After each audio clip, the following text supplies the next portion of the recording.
Roots and exponents are the same thing and they are interchangeable. So what the denominator is here, so the denominator becomes the root piece. So if I was to rewrite this as a root, this would be the second denominator or the second root of 2x to the first power. Because it's the second root, I don't physically need to write the 2, and if I distribute the 1 to everything, I can get rid of the parentheses, and there's my final answer.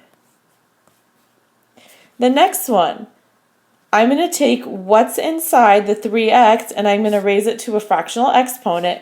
This right here is the denominator, and I need a numerator. So either you can state this is your final answer, or you can distribute this piece, so it's 3 to the 1/3, x to the 1/3. So there's another way you can write it. I want you to take a look at these two problems. I want to see if you can simplify them. So press pause while you do that, and then press play, and you can check your answer.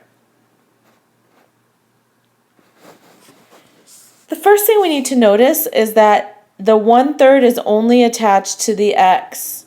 So if I was to rewrite this as a root, I can say it's the third root of x to the first power, and then there's still a -3 in the front. The next piece, again, notice this -1/3 is only attached to that x. I cannot do anything with a negative exponent. So what I'm going to have to do is I'm going to have to move the x piece down so it becomes positive. So if I move the x piece down, it's x to the 1/3. The numerator still is going to be 3.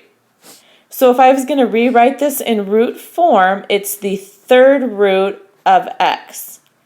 At the end of this lesson, you will learn how to move this and rationalize the denominator so there's no longer a root in the bottom. But for this purpose, of comparing them being the same, this piece that's boxed is the same thing as that problem up there.